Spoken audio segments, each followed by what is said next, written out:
여러분 안녕하십니까? 혁신 라이프 코칭 연수원 ICC 창설자 신현근 정신분석학 박사입니다. 제가 이번에 클래스 EU 클래스 마켓에 저의 영상 강의를 개설하였습니다. 이번에 처음 개설한 강의는 정신분석적 인간 이해 과목입니다. 제가 하는 강의 내용을 여러분께서 잘 아실 수 있도록 이 과목의 소개 영상과 첫 번째 강의 정신분석학의 정의와 두 가지 기본적 가설을 주제로 한 강의 영상을 여러분께 소개합니다. 이 두 개의 영상을 보시고 더 관심 있으신 분들은 직접 제 클래스 사이트로 들어가셔서 클래스에서 어떤 것이 진행되는지 검토하시고 여러분 주위에 있는 분에게도 제 강의가 있음을 알려주시면 고맙겠습니다. 여러분 감사합니다. 그러나 대답은 여러 가지이다. 이 질문은 동물 숭배에 의해, 인간의 희생 또는 군대의 정복에 의해, 사치의 탐닉에 의해, 금욕적인 단념에 의해, 강제 노동에 의해, 예술적 창조에 의해, 신에 대한 사랑에 의해, 인간에 대한 사랑에 의해 대답될 수 있다. 수많은 해답, 이 대답의 기록이 인간의 역사이다. 이 말 멋있는 것 같아요, 교수님. 예. 네, 수많은 해답이 있지만 그렇다고 한없이 많은 것은 아니다. 그 반대로 핵심이 아닌 지역적인 사소한 차이를 무시한다면 제시된 해답의 수는 극히 제한되어 있고 또한 이러한 해답은 여러 문화권에서 살고 있는 인간에 의해서만 제시될 수 있다는 것을 우리는 발견하게 된다. 종교와 철학의 역사는 이러한 해답의 역사이며 해답의 수요가 제한되었을 뿐 아니라 그들의 다양성을 보여주는 역사이기도 하다. 그 해답은 어느 정도까지 개인이 성취할 수 있는 개성화의 정도에 달려있다. 유아의 경우 나라고 하는 것은 발달되기는 했지만 아직 미비하다. 유아는 여전히 어머니와의 일체감을 느끼며 어머니가 있는 한 분리감을 느끼지 않는다. 유아의 고독감은 어머니의 육체적 존재, 즉 어머니의 젖가슴과 어머니의 살갗에 의해서 치유된다. 어린이가 분리감과 개성을 발전시키는 단계까지는 어머니의 육체적 존재만으로는 아직 부족하고 다른 방법으로 분리 상태를 극복하고자 하는 욕구가 발생한다. 여기서 제가 여러분하고 좀 나누고 싶은 부분은 유아의 고독감은 어머니의 육체적인 현존, 곧 어머니의 가슴과 어머니의 피부를 통해 달랠 수 있다. 이 에릭 프롬의 얘기를 들으면서 우리의 성에 대한 이론을 조금 생각해 봤으면 좋겠어요. 우리가 유아 성욕의 본질이 뭐냐는 얘기예요. 유아 성욕이 그걸 성욕이라고 부를 수 있는 것인가? 아니면 여기서 얘기하는 융합하고자 하는 원초적인 욕구인지. 융합을 추구하는, 그러니까 유니언이나 퓨전을 추구하는 그런 욕구인지, 이게 인펀타일 섹슈얼리티라고 부를 수 있는 것인지, 이게 우리가 보통 얘기하는 성과 유아들이 어머니의 품에 안기고 싶은, 어머니의 피부와 접촉하고 싶은 욕구. 이게 어머니의 피부는 내가 분리되지 않은 곳이죠. 어머니의 피부를 떠난다고 하는 것은 분리의 불안을 가져오니까 어떤 살갗에 닿는다는, 피부에 닿는다고 하는 거가 어른들이 보면 이게 성애적인 것으로 볼 수 있는 부분인데, 제가 이런 질문을 그냥 드려봐요. 여러분의 자유연상을 좀 얻기 위해서. 어떻게 느껴지세요? 일단은 동물도 그렇고 사람도 그렇고 그 터칭이라는 걸 한국말로 스킨십이라고 하잖아요. 한국에만 쓰는 영어 스킨십. 스킨십, 그렇죠? 이게 그냥 만져지는 그 감각으로 끝나는 게 아니고 욕구 자체가 뭐냐면은 대상과 나하고 그냥 하나가 된다는 욕구가 더 강한 것 같아요. 그래서 아이들도 그 장난감이나 뭘 가지고 놀 때 자꾸 떠듬떠듬 만지려고 막 하거든요. 그래서 만지는 그때에 자기가 만졌을 때 자기를 만족시켜주는 어떤 대상이 있으면 그걸 끌어안고 붙잡고 있고 이렇게 되는 그런 거 보면은 결국은 이게 사실 어른이 되어도 그 범주에 있다고 생각이 되는데 그게 이제 그 감각이나 이런 것들이 이제 우리가 성적이다 하는 걸로 이제 바뀌니까 문제가 되는 거지. 이게 만약에 사회적인 문제라든지 이런 그런 문제가 아니라 그러면은 아마 세상은 막 다 서로 융합되기 위해서 막 모든 에너지 쏟을 것 같아요. 어쩌면은 옛날에 고대 로마라든지 그런 옛날 이야기 보면은 어떤 성적인 타락이 상당히 많았잖아요. 그렇죠. 그런 거 보면 그만큼 그 사람들은 그 자기들 실존에서 자기를 잃어버릴 수 있는 아니면 자기가 소외된 그런 경험들을 많이 하고 있지 않았을까. 어떻게 보면 인간을 인간답게 취급하지 않았을 때 생기는 어떤 정상적인 어떤 성적인 관계가 아니고 비정상적인 것들이 막 나와버릴 때 결국은 자기가 이루지 못하는 욕망에 대해서 어떻게든지 그것을 하겠다고 애를 쓰다 보니까 뭔가가 이게 변질적인 것들이 막 나오게 되지 않았을까 그런 생각이 드는 겁니다. 저는 지금 이제 교수님께서 하신 질문이라든가 이 책에서 얘기하는 그 이렇게 문제 제기하고 있는 거나 책에서 나름대로 이제 뭐 예를 들어서 어머니의 젖과슴과 살갗에 의해서 치유된다라고 정의를 내리고 있는 부분에 대해서 좀 더 근본적인 생각을 한번 해봤으면 하는 생각이 듭니다. 그러니까 예를 들어서 아이가 하는 행동이 어머니의 살갗을 터치하기 위한 것인지 아니면 그 예를 들어서 살을 터치하지 않고도 아이가 어떤 그 분리나 이런 거에서 해방될 수 있다면 다른 행동을 할 수도 있지 않았을까 뭐 이런 생각도 들고요. 그리고 이게 지금 우리가 말하는 성애나 성욕과 아이가 하는 행동과 이런 것을 동일하게 볼 수 있는가 하는 그 질문 자체에서는 성애나 성욕 이런 거를 욕구로 볼 것인가 아니면 본능적인 그 행동의 결과로 볼 것인가 하는 그런 거에 대한 생각, 고찰이 좀 먼저 있어야지 될 것 같다라는 생각도 듭니다. 일단 기본적으로 제 생각은 이제 질문을 들었을 때 이제 제가 바로 떠오른 생각은 그 아이들이 어떤 그 태어나서 세상이라는 것을 모르잖아요. 네, 그래서 그냥 그 분리나 그런 불안감을 해소하는 차원에서 이렇게 뭐 터칭을 할 수도 있고 냄새를 맡을 수도 있고 어떤 감각을 느낄 수도 있고 어떤 그 자기 스스로를 보호하기 위한 그런 인지적인 활동일 수도 있고 아니면은 소유나 소속감을 느끼는 활동일 수도 있겠다라는 그런 생각은 일단 해봅니다. 네, 좋습니다. 아주 좋은 현상들이에요. 또 다른 선생님 또 잠깐 나누죠.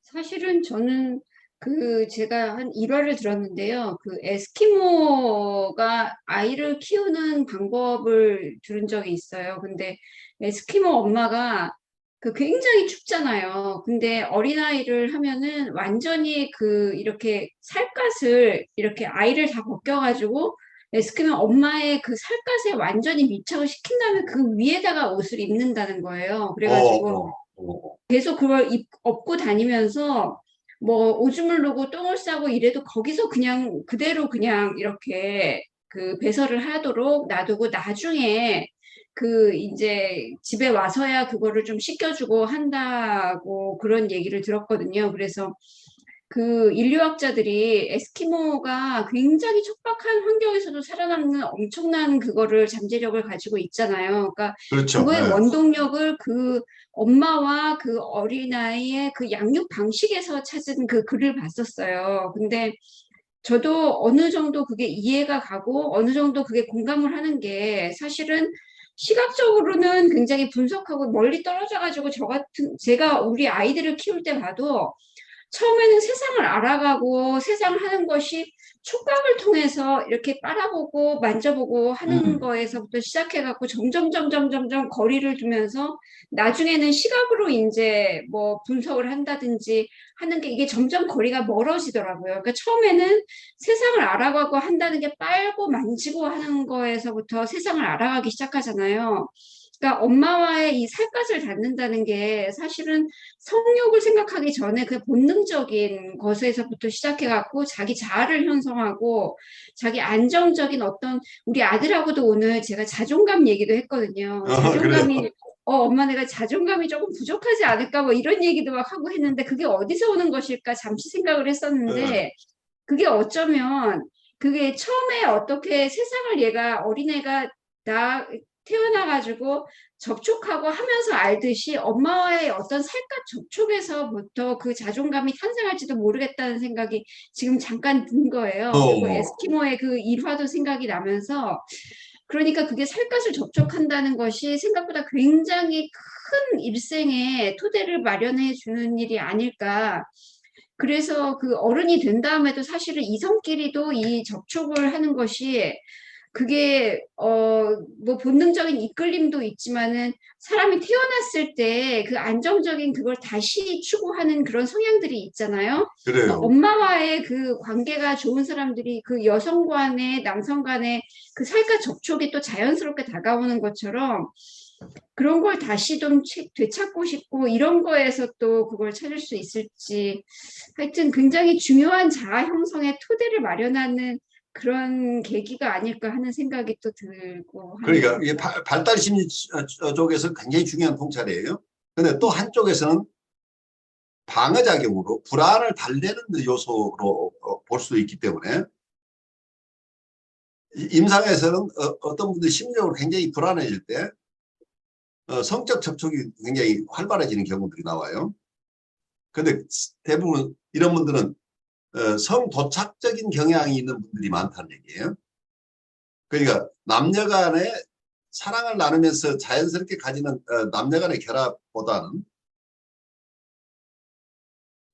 어떤 구강기적 성이나 남극기적 성 이런 쪽의 성이 그러니까 남녀 간의 결합의 목적이 있는 게 아니고 어느 품에 안기는 것 그 살갗에 맞닿아 있는 것에서 더 만족을 느끼는 사람들이 오히려 그 남녀 간의 어떤 성적 행동까지 나아가는 것을 별로 기꺼워하지 않는 사람도 있다는 얘기예요. 그래서 그걸 프로이드는 성이론에서 그걸 부분 성욕이라고 얘기를 했어요.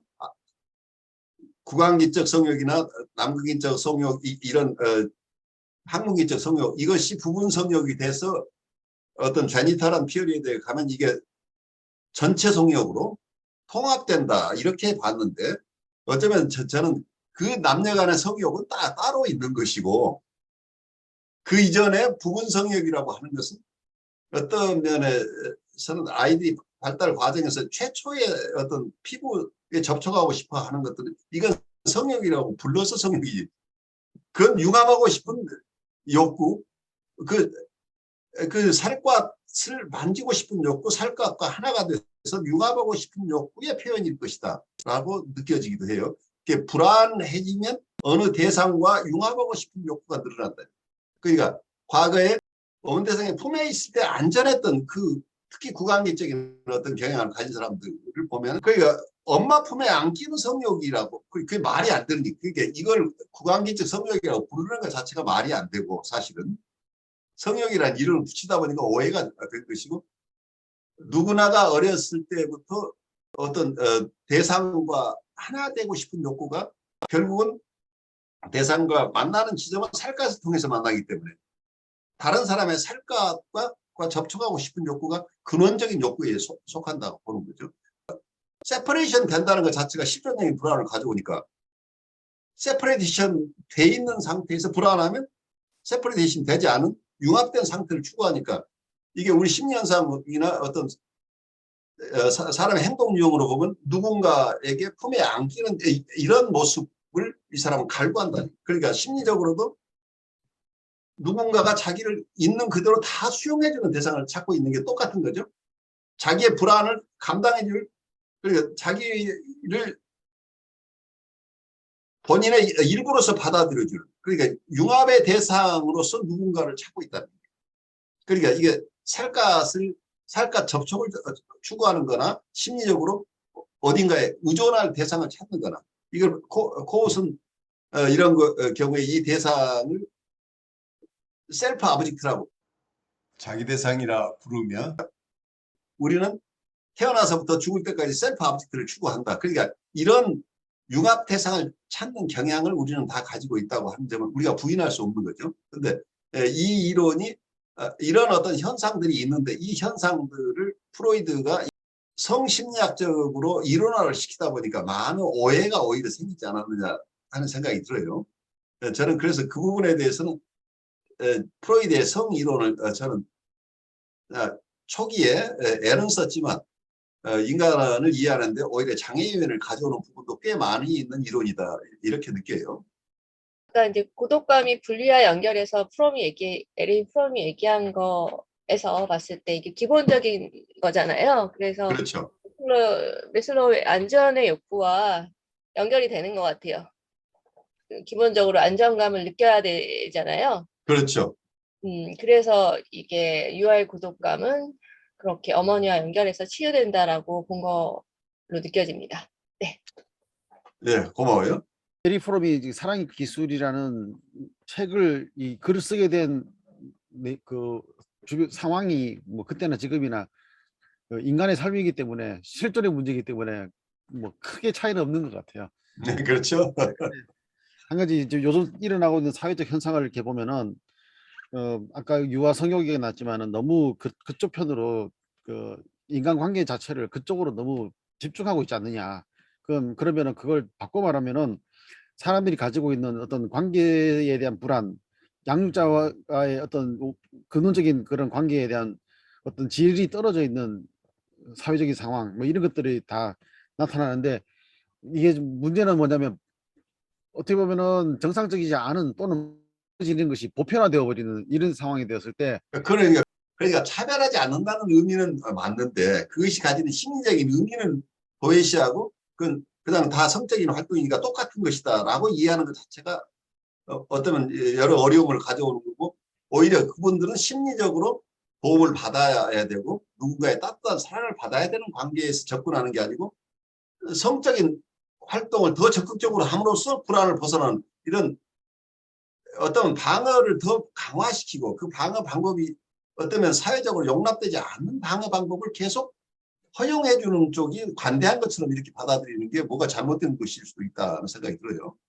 옛날에 뭐 미국의 60년대에 히피 문화 같은 경우에도 대표적인 어떤 그 포스터가 오늘 나는 낯선 남자와 잠을 자고 싶다. 이제 이 성적인 관계를 그게 대표적인 포스터로 나왔을 때 그걸 그 보통 타락이라고 이렇게 생각하는 타락보다는 그만큼 미국의 산업화 사회 속에서 인간이 가지고 있는 어떤 본질적인 어떤 관계의 불안들 이제 그런 것이 되니까 양면성이 나오는 게 하나는 어떤 신체 접촉을 통해서라도 얻겠다 하는 거고 한쪽으로는 뭐냐면은 낯선 사람과도 그런 것을 얻겠다 한다는 뜻 자체가 나는 누구든지 간에 나랑 다 친해져야 된다는 이런 의미도 되잖아요. 그러면은 많은 문제들이 포함되어 있는데 지금도 보면은 이제 한국에서 나오는 뉴스나 이런 데 보면은 그런 현상들처럼 그게 히피 이런 게 아니더라도 인간이 가지고 있는 여러 가지 심리적인 문제들 그런 것들이 다 나타나고 있다고 그렇게 봐지면서 좀 염려스럽습니다. 그래요. 네.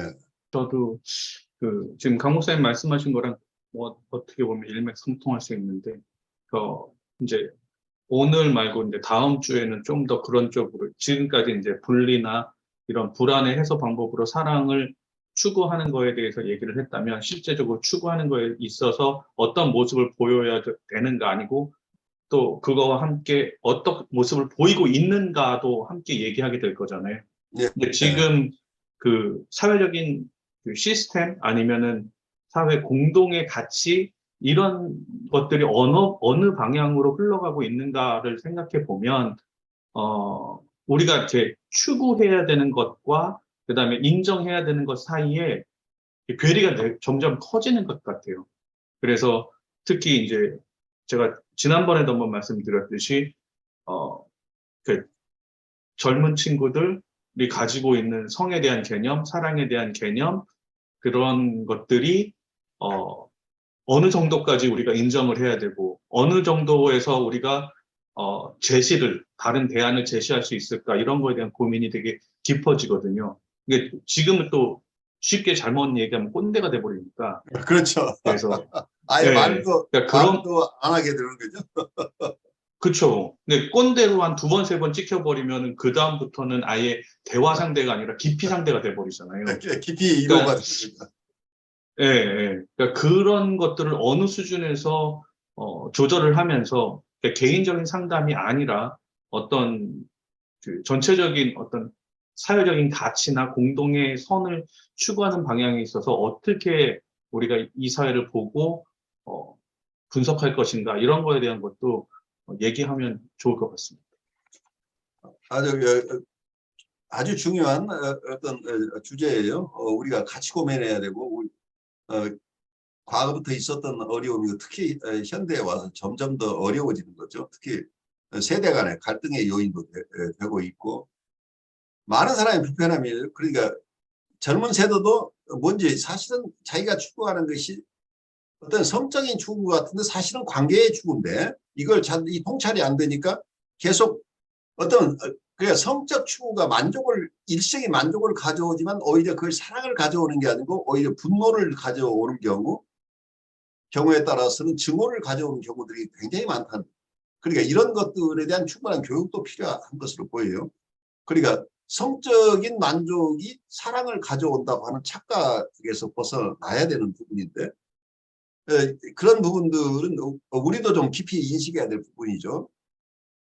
그래서 사랑이라는 말과 성이라는 것이 서로 혼재되어 있는데 제가 여러분들 전번 시간에 얘기한 것 중에 30여 분짜리 비디오의 타이틀을 사랑 vs 성 그리고 또 하나는 사랑 vs 미션 그러니까 우리말로 내가 뭐라고 표현한다 사명이라고 소명이라고 사랑과 소명 그러니까 성숙한 사랑은 소명에 가까운 미션의 개념인데 많은 사람이 사랑은 섹스라고 보고 있다는 얘기죠. 그래서 이 괴리가 엄청나게 큰 거죠. 이 부분에 대해서 아주 우리 김 목사님이 깊이 고민하고 계시는데 우리 같이 그 고민을 동참하면서 이번 학기 진행을 하죠. 여러분 안녕하십니까? 혁신 라이프 코칭 연수원 ICC 창설자 신현근 정신분석학 박사입니다. 제가 이번에 클래스 EU 클래스 마켓에 저의 영상 강의를 개설하였습니다. 이번에 처음 개설한 강의는 정신분석적 인간 이해 과목입니다. 제가 하는 강의 내용을 여러분께서 잘 아실 수 있도록 이 과목의 소개 영상과 첫 번째 강의 정신분석학의 정의와 2가지 기본적 가설을 주제로 한 강의 영상을 여러분께 소개합니다. 이 2개의 영상을 보시고 더 관심 있으신 분들은 직접 제 클래스 사이트로 들어가셔서 클래스에서 어떤 것이 진행되는지 검토하시고 여러분 주위에 있는 분에게도 제 강의가 있음을 알려주시면 고맙겠습니다. 여러분 감사합니다.